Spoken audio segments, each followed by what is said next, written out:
Yo, what up, friends? The main event of the evening. All for the vacated featherweight title that Ilia Topuria vacated back in February. We have Alexander the Great Volkanovski, who is, this fight is close, Clubber D, in the odds It's here. very close. We have Alexander Volkanovski is a 122 favorite, and his opponent, Diego Lopes, is a 102 underdog. Pretty much almost even money. So this is as close as you can get. Alexander Volkanovski 26-4, Diego Lopes 26-6. So pretty good experience, UFC experience there. Diego Lopes coming off a win. Alexander Volkanovski, as we know, coming off a loss to Makhachev. Lopes, 5-inch height advantage and a 2.5 pound weight advantage, as well as a 5-inch leg reach advantage. These are massive advantages, even more massive than we saw in the last fight. But as we know, Alexander Volkanovski was at one point and still may be considered, it is still considered, one of the GOATs in UFC, that you cannot count him out. Clubber D, what you got on this fight? He's featherweight. I put him over Max Holloway. Okay. As the guy, and I love Max Holloway too. I love him with those. There you go. He's the featherweight guy. He's defended it. I don't know if he's defended it the most, but him and Max are probably tied or probably close. I'm not sure who has the most title defenses, but at age 36, we haven't seen Volk in 14 months. Just about. Last time we saw him, Ilia put them belt to ass.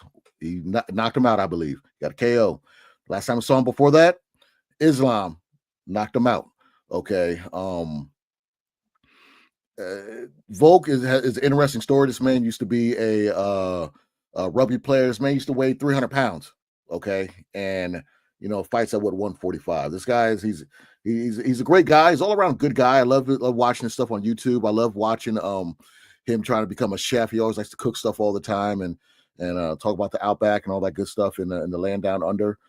Diego Lopes, the Brazilian, fighting out of Mexico. He's a beast. When he fought Brian Ortega in the spear, he put belt to ass as well. He's very aggressive. He's on a 5-fight winning streak. This kid is hungry at age 30. He is ready to go. As much as, and you look at Volkanovski, he's done basically everything in the sport to get that recognition as going down as one of the best.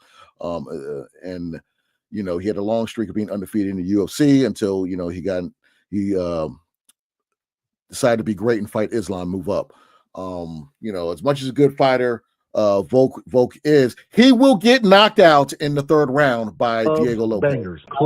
That's what I had to go fast with it. I wanted to bring him up and bring him right on down. Okay. When he wakes up, he's going to see them Joeys running around with a dingo chasing him. He's going to get taken down. I'm sorry, Volkanovski. I'm a big fan of yours, but dang it, you got knocked out the last two times. Diego Lopes is going to put belt to ass. I can feel it. I know Ozzy. I look, respect. Okay. I'm a big fan of Volk. Damn it, man. Why are you doing this to Volk, man? Why are you doing this to Volk?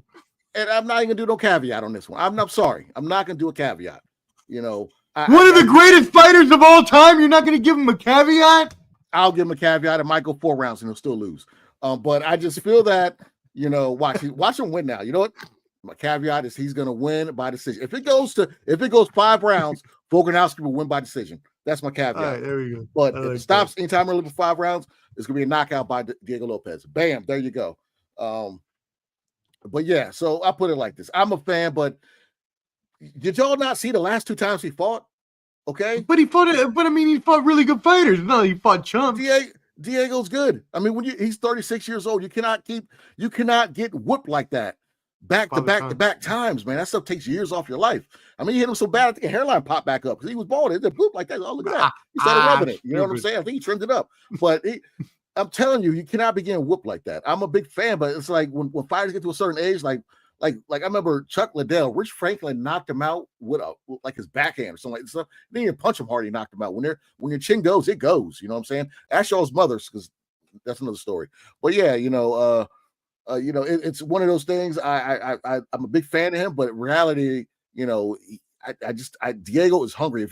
Did y'all see that Ortega fight? He tripped him and kept on, man. Diego is a killer, and that's not the fight that Volkanovski needs. I mean, yes, he looked good going against Yadir Rodriguez, but Yadir kind of folds in the limelight in those main events at times against certain fighters. I'm a big fan of Volkanovski. If he pulls it out, hey, props to him. I'll go make a. No, I'm not gonna say it. I'll put it like this: if he wins, I'll be very happy. But he'll win by decision if he does win. I don't see him taking Lopes out early at any time. That's if he can withstand the punishment that Lopes is going to put on him. So yeah, I'm going with Lopes in this one. It's going to be third, fourth round knockout, 1-2. Lopes can get him up out of here. If it goes to distance, I got Volkanovski winning because Volkanovski can use his veteran ability to eke out a close round, if it, like in the fourth or fifth round, if the fight's pretty close. I know his wrestling. He took Islam down, who's that Dagestani wrestling. So I'm pretty sure Volkanovski could be able to take down Diego Lopes if needed to score more points and win and eke a round out. So I'll give him that. But if it stays on his feet and it lands, if it ends less than 5 rounds, it's going to be Lopes knocking him out.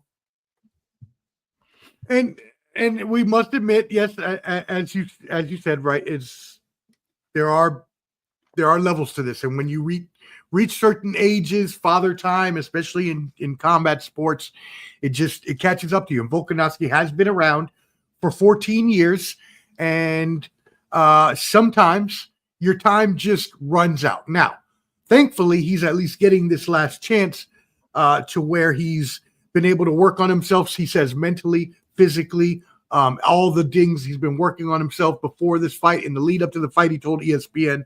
So he says that he can still keep up with the new school fighters, and we will see if that comes true. That being said, I have a professor stat for you right here.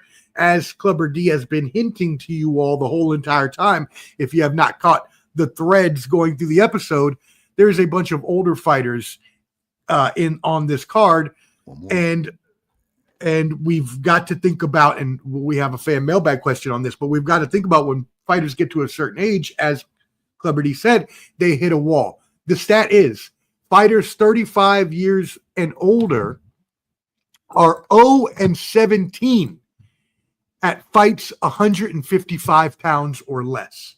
So 155 pounds lighter at 35 years older, they don't have a win at all, ever. Mm-hmm. Because it's like heavyweight. Like I did the short on George Foreman.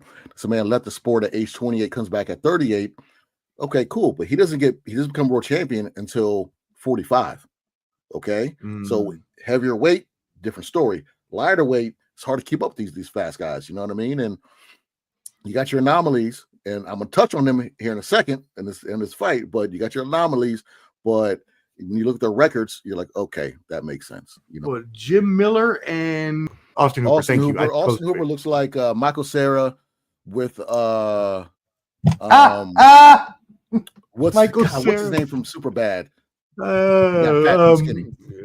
Oh man, Jonah Hill. Jonah Hill's curly hair. Jonah Hill. Michael Cera's body. That's what he looks like. And so we got Austin Hooper, 25 years old. He just beat Clay Guida, who was 43 years old. Okay, retired him. He's fighting Jim Miller, who is 41 years old. Okay. Now, I looked at these ages of these 4 individuals that I named earlier that we talked about. Okay. Jim Miller, 41. Patricia Pitbull, 37. Where's my other guy at? Michael Chandler, 38. Volkanovski, 36. You add that together, that's 52. Divide that by 4, that's 38. That's how many wins Jim Miller has, and that's how many wins Clay Guida had when Austin Hooper fought him last. And that's the last time you'll see him with a win, because he's going to be 38-19. He's going to have his 19th loss because Austin Miller's going to whip his ass. And the thing I'm bringing up is the average of 38. That meaning that they sit their old asses down, the new kids are taking over. All right? That's my math thing I thought I'd get you to pop with. That is awesome. Damn. As a math lover, that totally popped. Subscribe on YouTube at Ball and Buds for sports and entertainment live streams and video.